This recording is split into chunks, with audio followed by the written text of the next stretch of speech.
comprou, levou.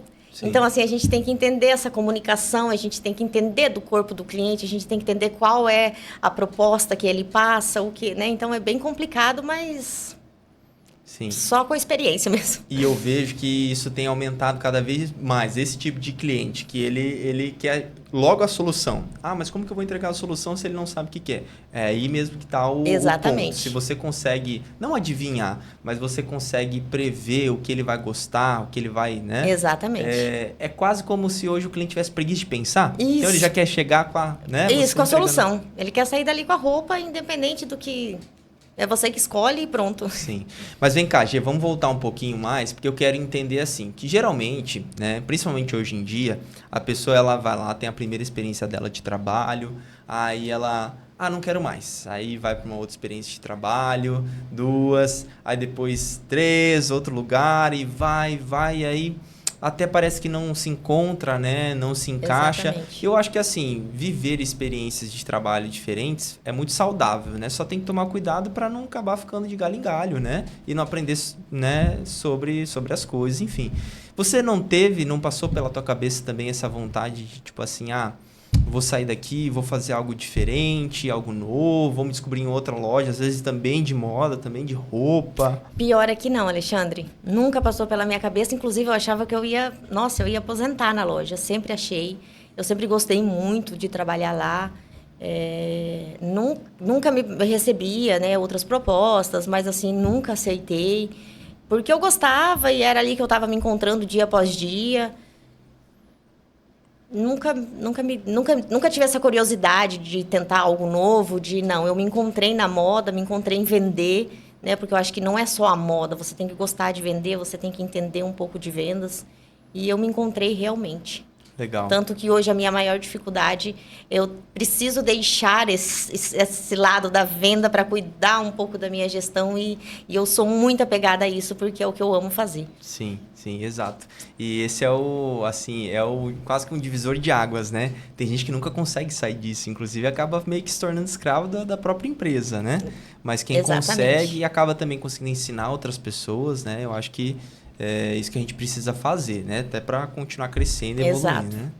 E tá, eu quero agora começar a entender, então, quando foi, porque você disse assim, né? Primeiro emprego, foi 18 anos, pensava que ia se aposentar lá. Quando foi que você começou a sentir que você estava pronta ou que você falou que em um ano Deus foi preparando para você? Então, assim, você deve ter sentido em algum momento, né? Que talvez você estava preparada para você assumir a própria loja, né? Na verdade, o meu maior desafio de empreender sempre foi eu achar que eu não tinha capacidade. Eu sempre falava assim, meu Deus, eu não tenho capacidade de ter uma loja. Meu Deus, será que eu vou dar conta? E a decisão, né, de empreender, de sair da loja, de abrir a minha própria loja, foi uma coisa muito rápida, porque até então a gente estava à procura de abrir algo, mas assim, era completamente diferente. A gente estudou várias franquias, estudamos várias outras coisas. Mas aí chegou um determinado tempo que eu fui conversar com uma pessoa, daí ela falou assim, por que não uma loja? E aí eu falava assim, mas eu me sentia mal, né? E aí ela falou, não, você não tem que pensar em se sentir mal, você precisa pensar em crescer, você tem capacidade, você tem potencial. E por que você se arriscar em abrir algo que você não tem experiência, que você não gosta, que você não entende? E em vez de abrir algo que você entende, que você tem conhecimento, que você manja, que você tem total domínio. E aí foi onde deu a virada de chave, assim. E aí começou a nascer a G-Concept, e aí começou a nascer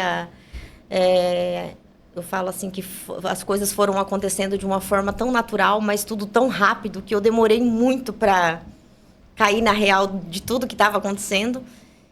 E foi assim. É que a gente vai trabalhando tanto, né? E se concentra e foca tanto Meu Deus. O tempo passa rápido, as coisas vão acontecendo. E aí, quando eu falei assim, não, então vamos abrir uma loja, né? O que meu namorado sempre falava. Ele falava assim, amor, abre uma loja pra você. Amor, vamos abrir uma loja pra você. Era um assunto que não tinha assunto. Ele começava, eu terminava, porque eu sempre achei que... Eu não gostava de falar sobre isso, porque não era uma coisa que eu queria. Né, até o momento, não era uma coisa que eu sonhava. Eu achava que eu não tinha capacidade, eu achava que eu não deveria abrir uma loja de roupas, ou, né, enfim. E sempre era um assunto que ele tentava abordar comigo e eu saía dele. Então, assim, hoje a G-Concept, né, existe por conta dele, porque ele acreditou em mim, ele me deu confiança, ele me deu total apoio. E foi isso. Legal demais, legal. Hoje eu te ouvindo e te conhecendo já, para mim você assim é uma vendedora nata, né? Desde o jeito de falar, o sorriso, a forma de se expressar mesmo. Mas como você falou antes, não basta só vender, saber vender, né? Também precisa entender. Chega um ponto que assim, só saber vender não é suficiente, né? Não é. Você precisa, até mesmo para a gente fazer o que você falou antes, né? De já entender o conceito que aquela pessoa vai gostar, meio que adivinhar o que ela vai gostar de vestir, você tem que entender de moda, né? E como que foi isso? Você foi meio que aprendendo por obrigação, quando você estava trabalhando, ou foi uma coisa fácil de você? Foi uma coisa muito natural. Quando eu me dei conta de que eu entendia, foi quando as clientes, né, me procuravam para me escolher um look. Ah, eu tenho um casamento, G. Escolhe uma roupa para mim. Tanto que eu tenho uma cliente que até hoje ela é assim. Eu que escolho a roupa dela, eu compro, eu mando bordar. É incrível. Então, eu acho que eu comecei a entender de moda praticando mesmo, gostando, né? Como eu disse, a gente tem que colocar amor em tudo que a gente faz. E eu acho o meu resultado final de uma venda o cliente sair de lá com 1, 2, 3 looks feliz que ele vai usar num determinado momento da vida dele que é um marco, Gente, isso é muito gratificante. E eu acho que é isso que faz sentido, né? Nas vendas, enfim. Sim. Legal. E já que a gente falou de moda, eu percebo assim que para quem não se interessa pelo assunto, parece uma coisa fútil, né? Uma coisa superficial.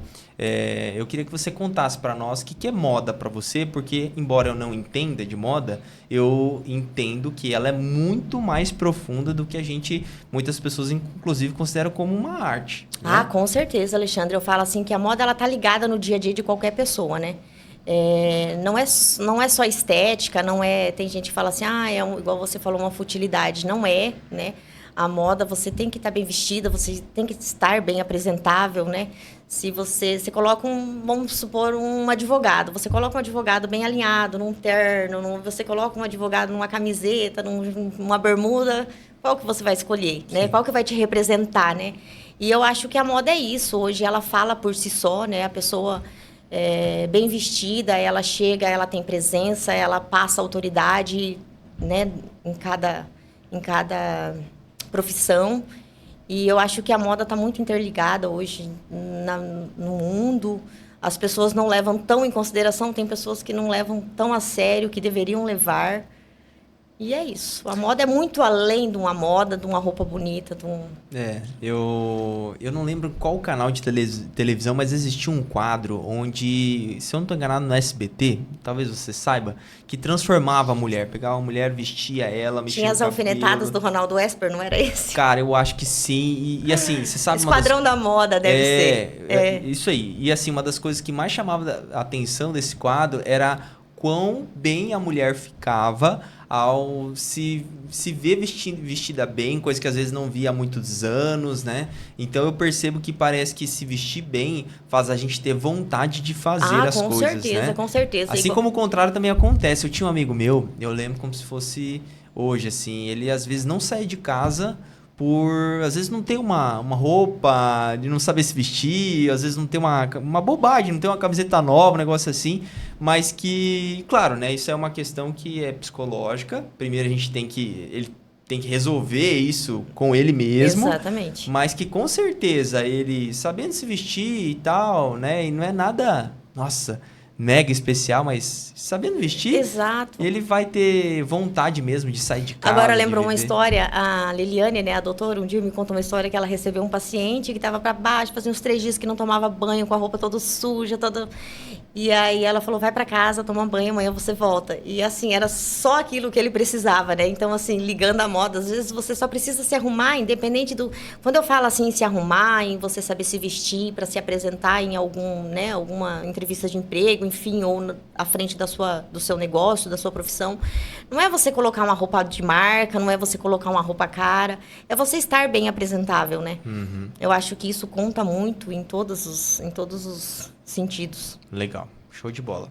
Bom, Gê, a gente vai seguir com a nossa conversa aqui, que só está começando, mas agora, antes da gente continuar, eu quero lembrar que, assim, vida de empreendedor é muito trabalho, mas entre um trabalho e outro a gente tem que fazer pausas, né? Para tomar um chazinho, um chimarrão, lá tem as tereré. pausas toda a tarde, tereré e café, todas as tardes. Tem um cantinho lá do café, que você chegar lá umas 3, 4 horas, a mulherada tá tudo lá. É isso aí. Toda boa e grande loja tem o seu cantinho do café, mas aqui em Amambai não é só café, né? Não, aqui é o tereré também, isso aí. Lá o tereré tá presente das 8 da manhã, eu faço minhas lives, eu tenho uma cliente que fala, até ela fez uma figurinha pra mim, ela falou, Gê, essa figurinha representa muito você, que eu tô fazendo a live, tô tomando tereré. Legal. E então vamos fazer o seguinte, eu já vou te dar esse presente que vem lá da Erva Mate São Roque, para você poder, então, servir as suas clientes lá na loja. Com esse kit Show aqui de bola. da São Roque, a gente tem aqui a Pura Folha, que é uma erva mate especial, premium. É essa que nós usamos lá. Pode patrocinar aí, São Roque, a G-Concept. Aí, fica a dica, né? E um chazinho também de hibisco para vocês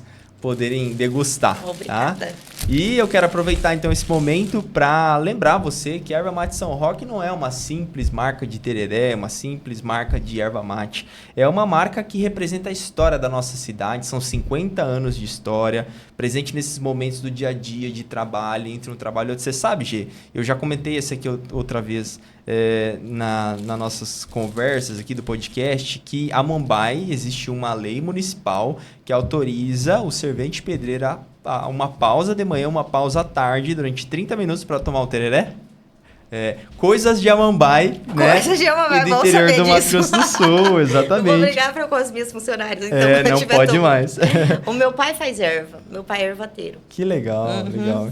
Então, você às vezes volta e meia pega uma erva dele também. Então o tereré tá no sangue já. Legal. Então, já que a gente falou de tereré, a gente vai seguir a nossa conversa aqui tomando um bom e velho tereré.